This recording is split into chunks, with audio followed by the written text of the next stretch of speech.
Sa kasal ng aking apo, napansin ko ang nakasulat sa aking name tag, ang matandang magbabayad para sa lahat. Masaya akong makasama kayo rito. Pakinggan ninyo ang aking kwento hanggang sa huli at i-comment ang lungsod kung saan nyo ito pinapanood para malaman ko kung gaano nakalayo ang narating ng aking boses. Ang buong akala ko, ang araw na iyon, ang magiging pinakamasayang araw sa buhay ng aking pamilya. Ang kasal ng aking nag-iisang apo na si Jasmine. Mula nang pumanaw ang aking asawang si Roberto, 3 taon na ang nakalipas. Ipinangako ko sa aking sarili na ibibigay ko ang lahat para sa aking pamilya. Ibinuhos ko ang lahat ng pagmamahal na natitira sa akin sa aking nag-iisang anak na si Ricardo at sa kanyang pamilya. Kaya naman, nang sabihin ni Jasmine na ikakasal na siya, walang pagsidlan ang aking tuwa. Dahil sa pagmamahal, wala akong hindi ibinigay. Gusto ko po ng dream wedding, Lola, sabi niya sa akin noon na may kumikinang na mga mata. At sino ba naman akong lola para tanggihan yon? Sige apo, ang sagot ko. Huwag kang mag-alala, ako ang bahala sa lahat. At tinupad ko ang pangako kong iyon. Ang grand ballroom sa isang mamahaling hotel sa Maynila.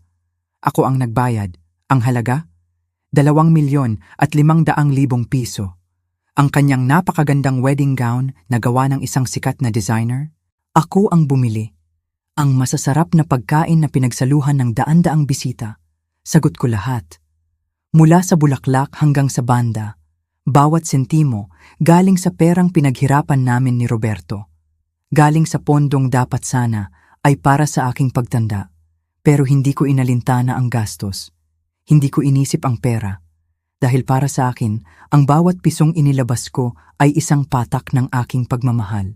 Ito ang sakripisyo ng isang lola na ang tanging hangad ay makita ang kaligayahan ng kanyang apo. Ang buong akala ko, ang lahat ng iyon ay sapat na. Ang buong akala ko, ang pagmamahal na ibinigay ko ay susuklian din nila ng pagmamahal at respeto. Pero nagkamali ako. Ang araw ng kasal, nakaayos ako. Suot ko ang paboritong bestida ni Roberto. Habang papasok ako sa ballroom, ang puso ko ay puno ng galak. Ang ganda ng aking apo, ang saya ng mga tao. Iyon na sana ang perpektong alaala. Hanggang sa kinuha ko ang aking name tag sa registration table.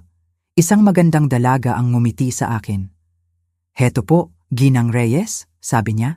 Pagtingin ko sa papel, sa ilalim ng magandang pagkakasulat, hindi ang pangalan ko ang nabasa ko. Hindi Elena Reyes, lola ng bride. Ang nakasulat ay, ang matandang magbabayad para sa lahat. Paulit-ulit kong binasa ang mga salitang iyon, ang matanda na magbabayad para sa lahat. Para akong sinampal. Sa harap ng maraming tao, ang pagkatao ko, ang pagmamahal ko, ang sakripisyo ko, ginawa nilang isang nakakatawang pangungusap sa isang pirasong papel. Ang aking dignidad, tinapakan na parang basura. Sinubukan kong magreklamo pero ayokong gumawa ng eksena. Ayokong sirain ang araw ni Jasmine. Kaya tiniis ko. Isinabit ko ang name tag sa aking dibdib. At bawat hakbang ko papasok sa ballroom ay parang pagtapak sa nagbabagang uling. Ang bawat ngiti ng mga bisita parang isang pangungutya. Nakita ako ng anak kong si Ricardo. Tinawag niya ako.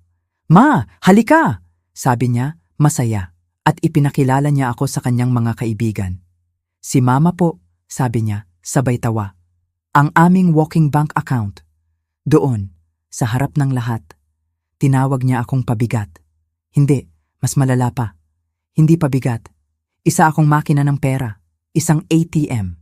Nang kausapin ko siya ng palihim, tinawanan niya lang ako. Naku ma, biro lang yon. Huwag kang masyadong sensitibo. Biro lang. Ang kanilang kawalan ng utang na loob. Biro lang pala. Ang lahat ng ibinigay ko, ang lahat ng sakripisyo ko, para sa kanila, isa lang malaking katatawanan. Ang pagmamahal ng isang ina at lola, wala palang halaga.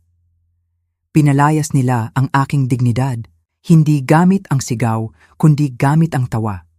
At iyon ang mas masakit. Pumunta ako sa banyo para umiyak ng walang nakakakita. Habang pinupunasan ko ang aking mga luha, naramdaman ko ang pagbagsak ng aking mundo. Pakiramdam ko, Nag-iisa na lang ako. Pakiramdam ko, talo na ako. Pero hindi nila alam na sa bawat pagpatak ng aking luha, may isang apoy na nagsisimulang mag-alab sa loob ko. Hindi nila alam na ang kanilang pagtataksil ang gumising sa akin mula sa mahabang pagkakatulog. Tahimik lang ako. Pinunasan ko ang aking mga luha, inayos ang aking sarili at lumabas ng banyo.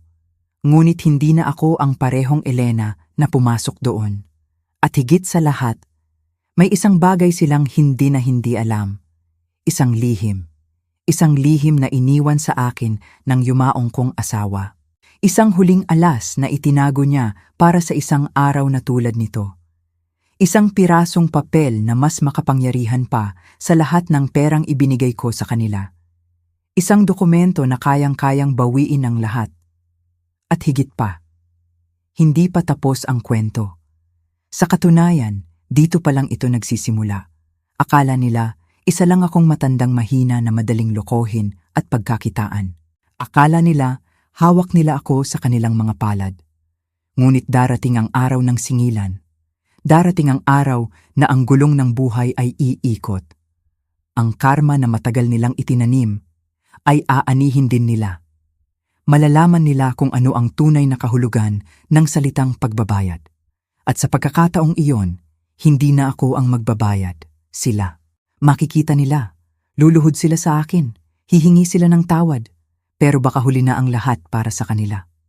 Panoorin ninyo ang aking kwento hanggang sa huli para malaman kung paano ko binawi ang aking dignidad at kung paano nanumbalik ang katarungan.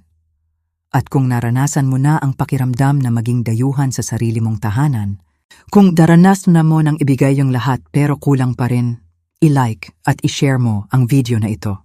At huwag kalimutang mag-comment sa ibaba. Saan kayo nanonood? Para malaman ko kung saan na nakarating ang aking boses. Halina at pakinggan ang aking kwento. Habang nagpapatuloy ang kasiyahan sa loob ng ballroom, ako naman ay nagdurusa sa bawat ngiti at bawat pagbati. Ang name tag sa aking dibdib ay parang isang tatak ng kahihiyan. Sinubukan kong iwasan ng mga tao, lalo na ang aking anak na si Ricardo at ang manugang kong si Marisa. Pero sila pa mismo ang lumalapit sa akin na may mga ngiting hindi umaabot sa kanilang mga mata. Sa bawat pagpapakilala nila sa akin sa kanilang mga kaibigan, palaging may kasamang biro. Isang biro na masakit, isang biro na tumatagos hanggang sa buto. Si Mama po ang aming guardian angel, sabi ni Marisa sa isang grupo, sabay kindat sa akin. Lahat ng ito, posible dahil sa kanya. Sa pandinig ng iba, ito ay parang isang papuri, isang pagkilala. Ngunit alam ko ang tunay na kahulugan sa likod ng mga salitang iyon. Hindi ito pasasalamat. Ito ay pagmamayabang. Ipinapangalandakan nila sa lahat na ako ang kanilang pinagkukunan ng yaman.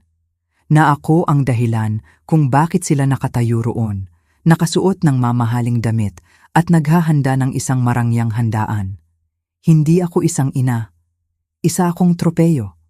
Isang tropeyo na nagpapakita kung gaano sila kaswerte. Ramdam ko ang pag-init ng aking mga pisngi. Ang bawat tawa ay parang isang sampal. Ang bawat tingin ay parang isang panghuhusga. Gusto kong sumigaw. Gusto kong sabihin na, tama na, hindi ito tama. Ngunit ang mga salita ay ayaw lumabas sa aking bibig. Nanatili akong tahimik, nagtitiis para sa aking apo. Hindi nagtagal, nagpaalam ako para pumunta sa banyo. Kailangan kong makatakas kahit sandali lang. Sa loob ng banyo, humarap ako sa salamin at doon bumuhos ang mga luhang kanina ko pa pinipigilan. Ang refleksyon ko ay isang matandang babae na mukhang pagod at talunan. Nasaan na ang Elena na masayahin? Nasaan na ang Elena na iginagalang? Bakit? Bakit nila ito ginagawa sa akin? Habang nagpupunas ako ng luha, may narinig akong katok sa pinto. Isang boses ng lalaki. Ginang Reyes? Pasensya na po sa abala. Medyo nagulat ako, pero pamilyar ang boses. Inayos ko ang aking sarili at binuksan ang pinto. Sa labas ay nakatayo si Atayr Cruz. Ang matagal ng abogado at kaibigan ng yumaong kong asawa na si Roberto. Ang kanyang mukha ay puno ng pag-aalala. Atay Cruz, sabi ko. Sinusubukang itago ang pamumugto ng aking mga mata. Elena, malumanay niyang sabi. Nakita ko ang name tag mo. Tumingin siya sa aking dibdib at ang kanyang mga mata ay nagpakita ng awa at galit. At narinig ko rin ang ilan sa mga sinasabi nila. Hindi ito tama, Elena. Kung nabubuhay lang si Roberto, huminto siya at umiling. Biro lang daw, ati. Pilit kong ngiti. Hindi iyon biro. Isa iyong insulto. Seryoso ang kanyang mukha. Tumingin siya sa paligid para siguraduhing walang nakakarinig. Elena, mayroon akong kailangang sabihin sa'yo. Isang bagay na matagal ko nang itinatago dahil ito ang bilin ni Roberto. Bigla akong kinabahan. Ano po iyon? May idinagdag si Roberto sa kanyang huling habilin ilang linggo bago siya pumanaw. Isang kodisilo, isang dagdag na kondisyon. Dumukot siya sa kanyang bulsa at naglabas ng isang nakatuping dokumento. Ipinagbawal niya itong sabihin sa iyo, maliban na lang kung dumating ang araw na makita kong hindi ka tinatrato ng tama. At sa tingin ko, dumating na ang araw na iyon. Nanginginig ang aking mga kamay habang inaabot ko ang papel. Binuksan ko ito. Kahit na komplikado ang mga salita, malinaw ang mensahe. Nakasulat doon na sino mang tagapagmana, sino mang miyembro ng pamilya, na hayagang magpapahiya sa akin o tratuhin ako ng walang respeto sa harap ng publiko, ay automatikong mawawalan ng lahat ng kanilang mana. Lahat. Natulala ako. Ang mga salita ay lumabo sa harap ng aking mga mata. Ang kayamanan ni Roberto ay mas malaki pa sa aking inaakala. At ang lahat ng iyon, nakasalalay sa kung paano nila ako itrato. Bakit? Bakit niya ito ginawa? Halos pabulong kong tanong. Dahil mahal ka niya, Elena, sagot ni Atty. Cruz. At kilala niya ang ating pamilya. Gusto niyang siguraduhin na ang pagmamahal at respeto na ibibigay nila sa iyo ay tunay. Hindi dahil sa pera. Umaasa siyang hindi nakakailanganin ang dokumentong ito. Pero inihanda niya ito para protektahan ka. Tumingin ako pabalik sa maingay na ballroom. Sa aking pamilya na nagtatawanan, walang kamalay-malay sa bombang hawak ko. Isang salita ko lang kay Atty. Cruz, isang desisyon ko lang, at ang lahat ng karangyaan na tinatamasa nila ay maglalaho na parang bula. Ang kanilang kinabukasan ay nasa aking mga kamay. Ibinalik ko ang papel kay Atty. Cruz. Itago niyo po muna ito, sabi ko. Ang boses ko ay kalmado na, ngunit may bagong apoy sa loob ko. Huwag muna tayong gagawa ng kahit ano. Gusto kong makita. Gusto kong malaman kung hanggang saan ang kaya nilang gawin. Kinabukasan, ang katahimikan ng aking bahay ay parang isang mabigat na kumot. Nakaupo ako sa aming lumang silya sa sala, hawak ang nakakainsultong name tag. Ang eleganteng pagkakasulat ay parang isang pangungutya. Dito sa bahay na ito, binuo namin ni Roberto ang aming mga pangarap. Bawat sulok ay may alaala niya. Dito ko pinalaki si Ricardo. Pero ang pamilyang minahal ko, parang unti-unti nang nawawala. Nagsimula akong maghalongkat ng mga lumang dokumento, mga bank statement, mga resibo, mga kinanselang tseke. Gusto kong makita. Gusto kong malaman kung kailan nagsimula ang lahat ng ito. At ang mga papel sa harap ko ay nagsasabi ng isang malinaw at masakit na kwento. Nagsimula ito 6 na buwan pagkatapos mamatay ni Roberto. Isang hapunan. Ma, sabi ni Ricardo noon, gusto sana naming ipaayos ang kusina. Maganda yan, sagot ko. Walang kamalay-malay. Kaso medyo gipit kami, sabi naman ni Marisa. At ako, nabulag sa pagmamahal ng isang ina, ay nagbigay. Nag-issue ako ng tseke, halaga, 1,500,000 piso. Iyon ang una, ang unang butas sa pader. Pagkatapos noon, nasundan na. Ang kusina ay naging buong bahay. Ang tulong sa tuition ay naging bagong kotse para kay Jasmine at sa kapatid niyang si Marco nang mag-debut sila. Tig 1,000,000 bawat isa. Ang mga bakasyon sa Boracay at Palawan, laging ako ang inaasahan nilang magbayad. Tiningnan ko ang kabuuan. Sa loob lamang ng 3 taon, mula nang mawala si Roberto, nakapaglabas ako ng halos 14 na milyong piso. 14 na milyon. Para sa kanila. Para sa kanilang mga luho. At ano ang isinukli nila sa akin? Isang name tag na nagsasabing ako ang matandang magbabayad. Habang abala ako sa pagbibilang, tumunog ang telepono. Si Marisa. Ang boses niya ay matamis. Elena, salamat ulit kahapon ha? Napakaganda ng kasal dahil sa iyo. Walang anuman, sagot ko, walang emosyon. Kaya lang, at heto na naman, ang tono ng kanyang boses ay nagbago. Yung honeymoon ni na Jasmine, nagka-problema kasi. Yung pamilya ng groom, hindi pala makakapagbayad. Wasak na wasak ang puso ni Jasmine. Naisip namin, baka pwede kang tumulong, gusto talaga nila sa Bali. Bali, isang mamahaling biyahe. Pagkatapos ng kasal na nagkakahalaga ng milyones, humihingi pa sila. Sa kauna-unahang pagkakataon, hindi ako agad pumayag. Isang salita lang ang lumabas sa bibig ko. Pag-iisipan ko. Natahimik siya sa kabilang linya, halatang hindi niya iyon inaasahan. Ang inaasahan niya ay isang mabilis na oo tulad ng dati. Pagkatapos ng tawag, pakiramdam ko ay may maliit na pagbabagong nangyari sa akin. Isang maliit na pag-asa. Pero ang pag-asang iyon ay agad ding nabahiran ng takot nang may kumatok sa aking pinto. Si Marco, ang apo kong lalaki, ang bunso, ang tahimik sa kanilang lahat. Lola, sabi niya, at niyakap ako ng mahigpit. Okay lang po ba kayo? Dinala ko siya sa kusina. Gusto ko pong humingi ng tawad, Lola, sabi niya, hindi makatingin sa akin ng diretsyo. Para kahapon. Sa name tag, sa lahat, hindi po iyon tama. Sa wakas, isang tao sa pamilya ko ang nakakita. Isang tao ang nakaramdam. Alam ko, apo, sabi ko, hinahaplos ang kanyang kamay. Nagatubili siya. Lola, may kailangan po kayong malaman, narinig ko po sina mama at papa noong isang linggo. Huminga siya ng malalim. Pinag-uusapan po nila, itong bahay ninyo. Sabi po ni Papa, masyado na raw malaki para sa inyo. At binabalak po nilang kumbinsihin kayong lumipat sa Sunrise Homes, isang retirement home. Para daw po mas maalagaan kayo at para maibenta na itong bahay habang maganda pa ang presyo sa market. Natigilan ako. Ang aking tasa ng tsaa ay nanginginig sa aking kamay. Hindi lang pala ang pera ko ang gusto nila. Hindi lang ang aking kayamanan. Pati ang aking tahanan. Ang aking mga alaala, ang huling piraso ng buhay ko kasama si Roberto. Gusto rin nilang kunin. Ang mga salita ni Marco ay parang isang malakas na sampal na gumising sa akin mula sa isang mahabang pagkakatulog.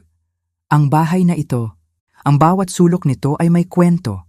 Dito namin pinalaki ni Roberto ang aming nag-iisang anak. Dito kami nangako sa isa't isa na magkasamang tatanda. Ang ideya na ipagbibili ito, napapalitan ang mga pader na puno ng alaala para sa malamig na kwarto ng isang retirement home? Hindi ko iyon papayagan. Ngayon, mas naging malinaw ang lahat. Ang kanilang mga kilos ay hindi lang basta kawalan ng utang na loob. Ito ay isang plano. Isang malamig at kalkuladong plano para kunin ang lahat ng mayroon ako. 3 araw pagkatapos ng kasal, tumawag si Marisa. Ang boses niya ay masaya na parang walang nangyari. Elena, mayroon kaming inihandang post-wedding brunch para sa pamilya at malalapit na kaibigan. Sa country club. Kailangan nandoon ka, ha? Ikaw ang star of the show. Star of the show. Ang mga salita niya ay puno ng panunuya. Alam kong isa lang itong palabas. Ngunit sa halip na tumanggi, nagpasya akong pumunta. Kung gusto nila ng palabas, bibigyan ko sila. Pero sa pagkakataong ito, hindi na ako ang magiging bida na api. Panahon na para baguhin ang script.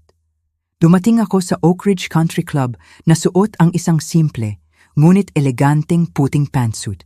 Ito yung damit na laging sinasabi ni Roberto na nagmumukha akong reyna. Sa pagpasok ko sa pribadong silid-kainan, nakita ko ang pamilya. Si Ricardo, si Marisa, si Jasmine at ang bago niyang asawa na si Mateo. Nandoon din ang ilang mga bisita mula sa kasal. Lahat sila ay nagtatawanan. Lahat sila ay mukhang masaya. Ma, dito? Tawag ni Ricardo, kinakawayan ako papunta sa kanilang mesa.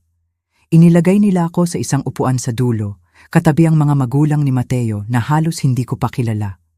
Malayo sa aking mga apo. Isang malinaw na mensahe. Nandito ako, pero hindi ako parte ng kanilang bilog. Nagpatuloy ang kainan, puro papuri at pasasalamat, mga kwentuhan tungkol sa kasal. Sinubukan kong ngumiti at makisama, ngunit sa ilalim ng lahat ng iyon, ramdam ko ang tensyon, ramdam kong may mangyayari, at hindi nga ako nagkamali.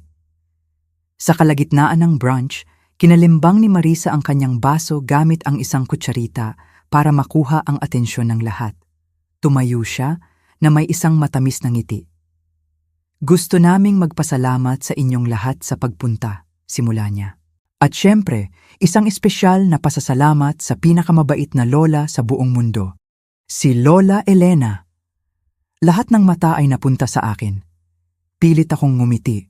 Sa katunayan, patuloy ni Marisa at ang kanyang ngiti ay parang hindi na umaabot sa kanyang mga mata. Mayroon kaming isang napakagandang anunsyo.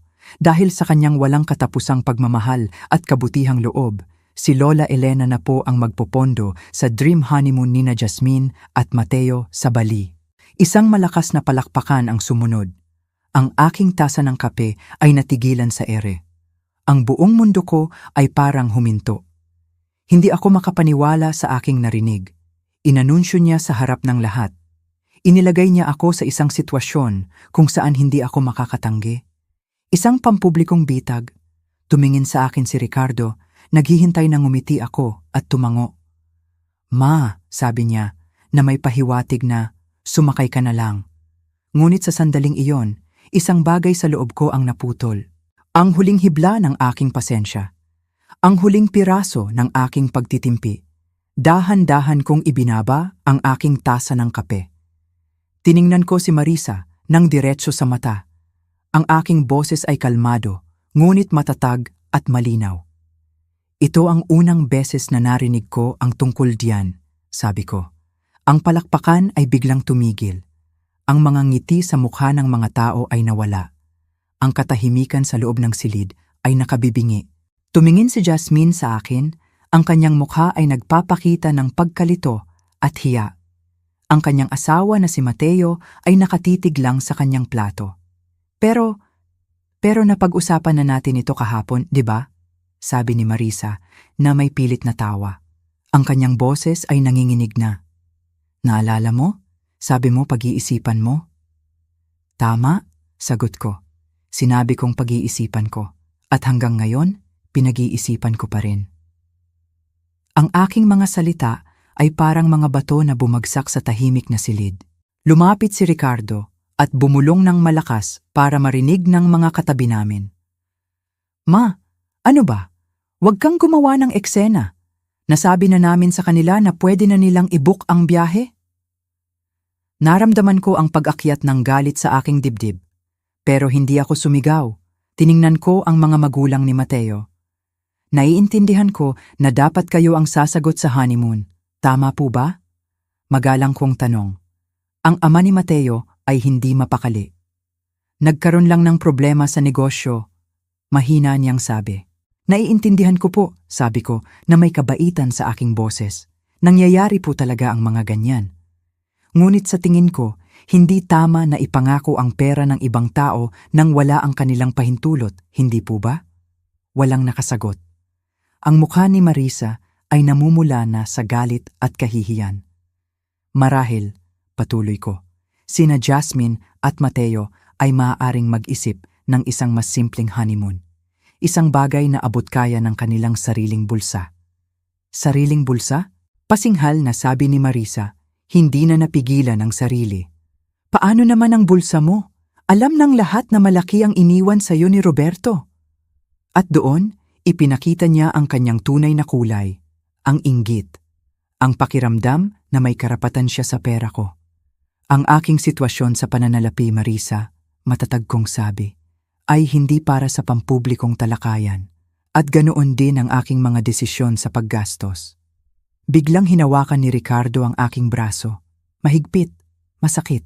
Ma, itigil mo na yan. Ipinapahiya mo kami. Hinila ko ang aking braso palayo sa kanya. Hindi, Ricardo, kayo ang nagpapahiya sa sarili ninyo. Tumayo ako mula sa aking upuan. Inayos ko ang aking damit. Tumingin ako sa aking apo. Jasmine Mateo, sabi ko, hangad ko ang inyong walang hanggang kaligayahan. Masaya akong mag-ambag sa isang resonableng honeymoon, pero pag-uusapan natin yan ng pribado. Pagkatapos noon, tumalikod na ako at nagsimulang maglakad papalabas. Ang bawat hakbang ay parang isang panalo. Bago ako makalayo, isang boses ang tumawag. Lola. Si Marco. Tumayo rin siya. Ihahatid na po kita palabas.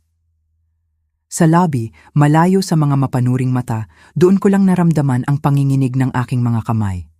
Nanginginig ako, hindi sa takot, kundi sa galit at sa bagong lakas na nahanap ko. Kaya niyo po bang magmaneho? Malumanay na tanong ni Marco. Tumango ako. Oo, apo, ayos lang ako.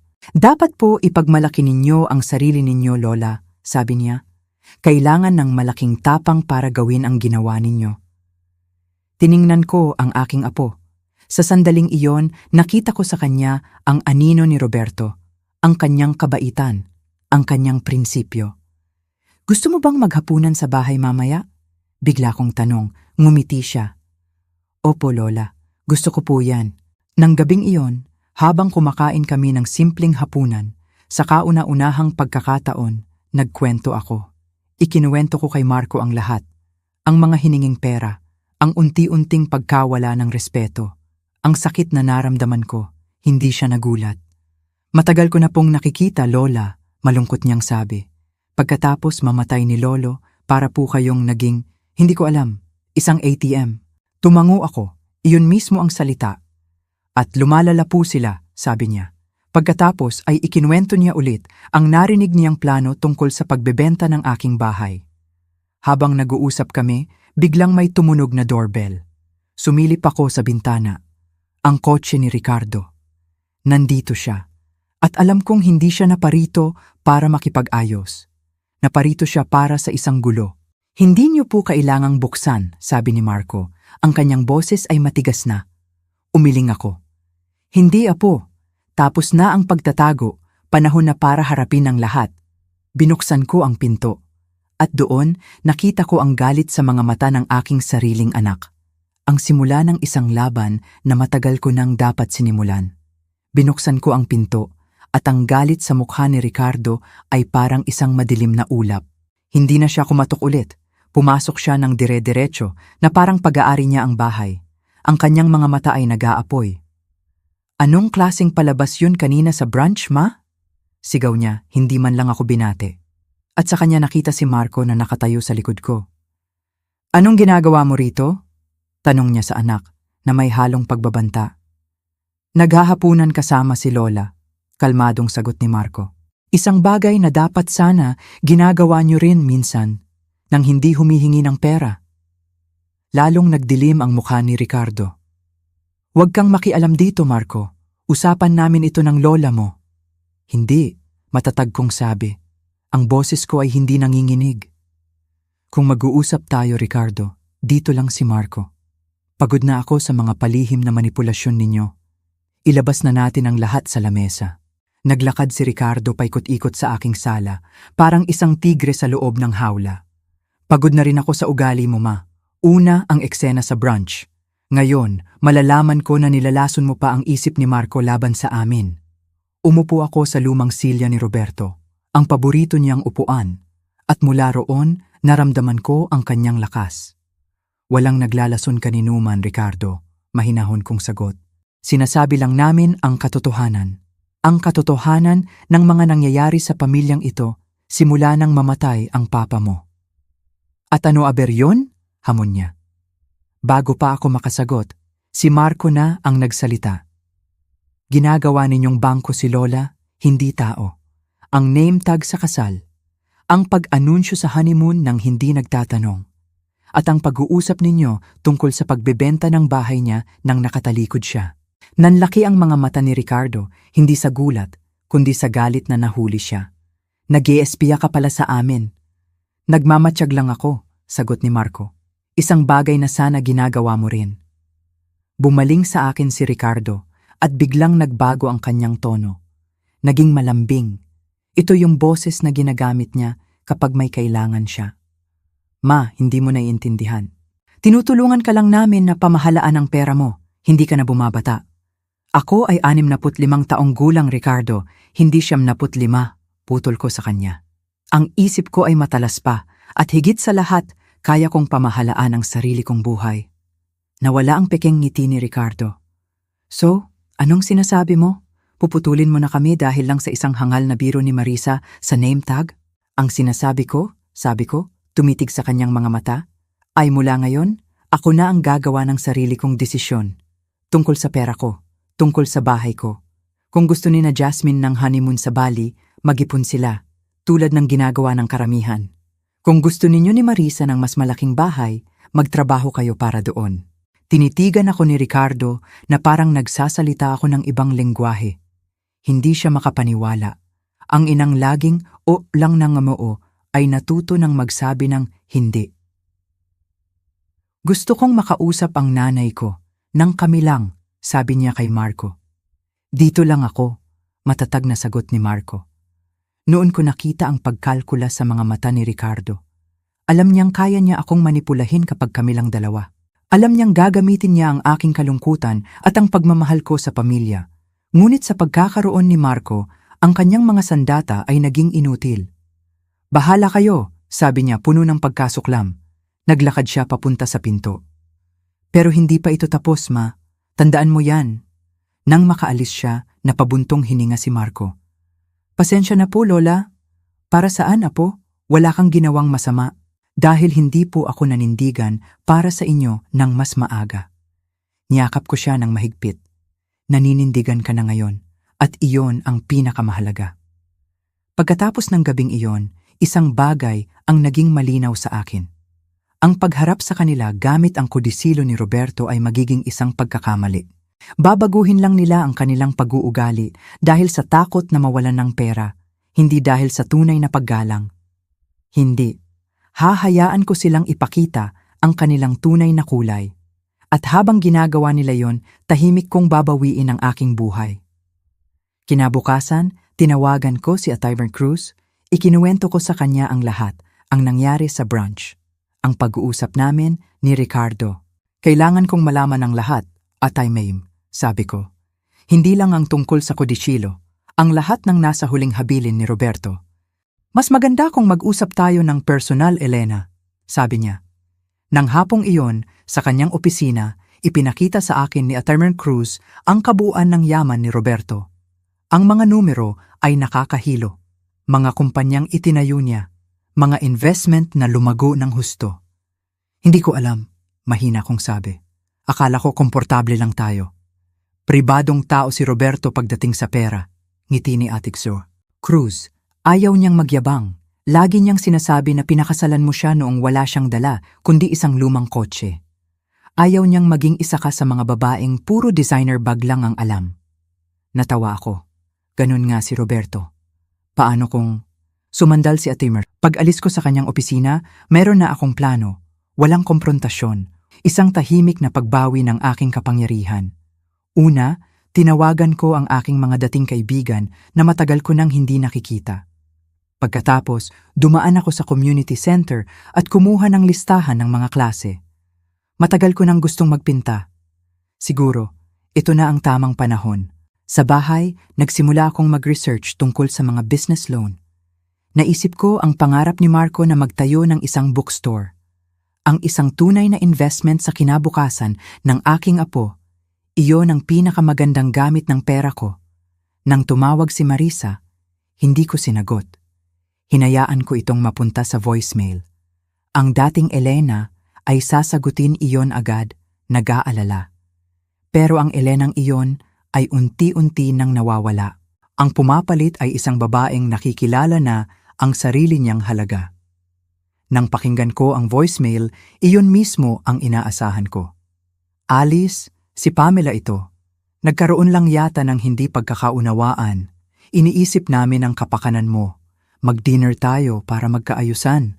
Nabanggit pala ni Jennifer na baka nagbago na isip mo sa honeymoon. Kailangan na nilang mag-book. Binura ko ang mensahe. Sa halip, kumuha ako ng tseke. Nagsulat ako ng isang regalo para kina Jasmine at Mateo. Isang disenteng halaga, sapat para sa isang magandang honeymoon, marahil sa Baguio o El Nido, hindi sa Bali. Isinilid ko ito sa isang card na may mainit na pagbati. Ang aking tahimik na diskarte ay nagsimula na. 6 na buwan ang lumipas. 6 na buwan ng tahimik, ngunit makabuluhang pagbabago. Ang aking mga araw ay napuno ng kulay mula sa aking mga pintura, napuno ng tawa mula sa aking mga kaibigan, at napuno ng pag-asa dahil sa business plan para sa bookstore ni Marco na sinuportahan ko ng paunang puhunan. Ang aking hardin na dati napabayaan ay muling namulaklak, katulad ko. Sina Ricardo at Marisa? Sinubukan nila ang lahat. Una, ang silent treatment na hindi gumana. Pagkatapos, ang biglaang pagbisita na may mga pikeng ngiti at halatang dahilan. Sa bawat pagbisita, ang usapan ay laging bumabalik sa pera. Ma, nagpaplano kaming magpa-renovate ulit. Ma, gusto ni na Jasmine na bumili ng bahay. Ma, iniisip na namin ang aming retirement. At sa bawat pagkakataon, ang sagot ko ay pareho na may kasamang ngiti. Ang aking pananalapi ay pribado. Ngayon ang aking ika-66 na kaarawan. At sa kabila ng aking pagtutol, ipinilit ni Marco na magdaos ng isang maliit na salusalo sa aking bahay. Panahon na para maalala nila kung kaninong bahay ito, Lola, sabi niya. Eksaktong 5:00 ng hapon, tumunog ang doorbell. Sina Ricardo at Marisa. Ang kanilang mga ngiti ay gawa sa plastic. Happy birthday, Ma, sabi ni Ricardo. Mukha kang iba, Elena. Puna ni Marisa. Tinitingnan ang bago kong damit na kulay pula at ang ayos ng aking buhok. Sunod na dumating sina Jasmine at Mateo. At ang ilang malalapit na kaibigan namin ni Roberto, kasama si Atener Cruz, na inimbita ko mismo. Habang kumakain kami, hindi ko maiwasang mapansin ang mga mata ni Ricardo na gumagala sa paligid ng bahay. Tinitimbang, kinakalkula. Si Marisa naman ay laging napapatingin sa bago kong pinta na nakasabit sa dingding. Nagre-decorate ka, Elena? Tanong niya. Nag-aaral akong magpinta, sagot ko. Nagpinta? Ulit ni Ricardo na parang sinabi kong nag-aaral akong magpalipad ng spaceship. Magaling si Lola, sabi ni Marco. Nakabenta na nga siya ng 2 obra sa Community Art Fair. Nakabenta? Naguguluhang tanong ni Marisa. Bakit kailangan mo pang magbenta? Ngumiti ako. Hindi ito tungkol sa pangangailangan, Marisa. Ito ay tungkol sa kaligayahan. Doon napunta ang usapan sa bookstore ni Marco. Maganda ang takbo, sabi ni Marco. Salamat kay Lola, may puhunan na ako at naghahanap na ng pwesto. Napatingin si Ricardo. Salamat kay Lola, anong ibig mong sabihin? Namuhunan si Lola sa bookstore ko, diretsong sagot ni Marco. Namuhunan? Tumaas ang boses ni Ricardo. Gamit ang anong pera? Pera ko, mahinahon kong sabi. Pagkatapos ng hapunan, habang nagkakape kami sa sala, hinarap ako ni Ricardo sa harap ng lahat. Bago tayo mag-dessert, Ma, sabi niya at tumikhim. Ang kanyang boses ay malakas at formal. May gusto kaming pag-usapan ni Marisa sa inyong lahat. Natigilan ang lahat. Nag-aalala kami sa mga desisyon ni Mama nitong mga nakaraang buwan, anunsyo niya. Gumagawa siya ng mga hindi matalinong desisyon sa pananalapi, inilalayo ang sarili sa pamilya at tumatanggi sa aming gabay. Isang nakabibinging katahimikan. Sa tingin namin, patuloy niya, panahon na para pag-usapan ng isang power of attorney para sa sarili niyang proteksyon. Dahan-dahang ibinaba ni Atener Cruz ang kanyang tasa ng kape. Isang seryosong hakbang yan, Ricardo. Mayroon ka bang ebidensya ng kanyang kawalan ng kakayahan? Nagbigay siya ng pera para sa isang bookstore sa panahon ng digital age, sagot ni Ricardo, na parang iyon na ang pinakamalinaw na ebidensya. At tumatanggi siyang lumipat sa mas maliit na bahay. Isang kakaibang kalmado ang bumalot sa akin. Ito na ang huling barahan nila. Mukha namang nasa tamang pag-iisip ang iyong ina, sabi ni Ate Cruz. Hindi ninyo naiintindihan, giit ni Ricardo. Lagi siyang umaasa sa gabay namin. Tama na, sabi ko at ibinaba ang kutsilyo ng cake. Ang aking boses ay hindi malakas, ngunit puno ng awtoridad. Hindi ako wala sa sarili. Hindi ako nangangailangan ng inyong gabay. 3 taon akong naging makatwiran. Nagbayad ako para sa lahat. Hinayaan ko kayong tratuhin ako na parang isang walking checkbook. Pero ngayon, tapos na yon. Narinig niyo na po ba ang balita kina mama? Tanong ko habang umuupo kami sa isang maliit na mesa. Napabuntong hininga siya. Tumawag po si mama noong 1 linggo. Pareho pa rin po ang usapan. Mga reklamo tungkol sa trabaho ni papa. Sa bahay na napilitan silang tirhan. Kung gaano raw kahindi patas ang lahat. Pagkatapos ng gabing iyon, sinubukan nilang labanan sa korte ang kodisilo. Ngunit matibay ang ebidensya at malinaw ang batas. Natalo sila. Dahil sa kahihiyan at sa pagbabago ng kanilang pamumuhay, lumipat sila sa Cebu, kung saan nakahanap ng trabaho si Ricardo sa isang dating kasosyo. Ang aming komunikasyon, isang Christmas card na walang personal na sulat at paminsan-minsang balita mula kay Jasmine. Pasensya na apo, sabi ko. Huwag po kayong mag-alala, Lola, matatag niyang sabi. Ginawa nila ang kanilang desisyon at ginawa ko na rin ang sa akin. Lumapit si Emma na may dalang kape at mga scone. At mula sa likod, lumabas si Marco na may dalang mga bagong dating na libro. Nagliwanag ang kanyang mukha nang makita kami. Sakto ang dating ninyo, sabi niya, at umupo kasama namin. Mayroon siyang bagong ideya para palawakin ang mga programa ng bookstore. Mga libreng tutorial sa pagbasa para sa mga matatanda, mga writing workshop para sa mga kabataan. Mangangailangan ito ng puhunan ulit, sabi niya. Pero sa tingin ko, sulit ito. Isang napakagandang ideya yan, apo, sabi ko, at naramdaman ko ang pag-apaw ng pagmamalaki sa aking dibdib. Habang nag-uusap sila tungkol sa mga detalye, tumingin ako sa paligid. Sa maaraw na bookstore. Sa magandang espasyong ito na kumakatawan, hindi lang sa pangarap ni Marco, kundi sa isang bagong kabanata para sa aming lahat. Sa loob ng 1 taon, natuklasan ko ang mga bahagi ng aking sarili na matagal nang natutulog. Nagkaroon ako ng mga bagong kaibigan. Napagbuti ko ang aking pagpipinta. Nagsimula na rin akong maglakbay, mga simpleng biyahe noong una. Pagkatapos, 1-2 linggong paglalakbay sa Europa kasama ang isang tour group para sa mga senior citizen. Doon ko nakilala si Claude, isang byudo mula sa Vigan na may mabait na mga mata at nakakatuwang pagpapatawa. Tumatawag siya sa akin tuwing linggo. Alam ko, kung nakikita ako ngayon ni Roberto, masaya siya. Hindi lang dahil sa bookstore o sa aking bagong kalayaan, kundi dahil sa wakas, natutunan kong protektahan ang aking sarili. Sinubukan niya akong protektahan gamit ang kanyang huling habilin, ngunit sa huli, ako mismo ang kailangang manindigan. Biglang tumawa ng malakas ang munting si Roberta at bumalik ang aking diwa sa kasalukuyan. Ito na ang pamilya ko ngayon. Hindi perpekto, hindi kumpleto, ngunit totoo. Mula sa mga abo ng nakaraan, bumubuo kami ng isang bagong bagay. Isang bagay na mas matatag dahil itinayo ito sa pundasyon ng respeto at tunay na pagmamahal. Ano sa tingin ninyo, Lola? Tanong ni Marco, ibinabalik ako sa kanilang usapan. Ngumiti ako sa aking apo at sa aking apong babae. Sa sanggol na kumakatawan sa aming kinabukasan. Sa bookstore na isinilang mula sa tiwala at hindi mula sa obligasyon. Sa tingin ko, sabi ko, at ang aking puso ay puno ng kapayapaan. Ito mismo ang lugar kung saan tayo nararapat. Ang bawat isa sa atin ay may karapatan sa isang bagong kabanata. Anuman ang ating edad, anuman ang ating pinagdaanan, laging may pag-asang magsimula muli. At ang tunay na kayamanan, hindi matatagpuan sa pera, kundi sa pagmamahal na ibinibigay at tinatanggap natin ng walang anumang kondisyon. Salamat sa pakikinig sa aking kwento. Sana ay may napulot kayong aral at inspirasyon. At huwag ninyong kalimutan, laging may pag-asa. Laging may bagong kabanata na naghihintay para sa inyo.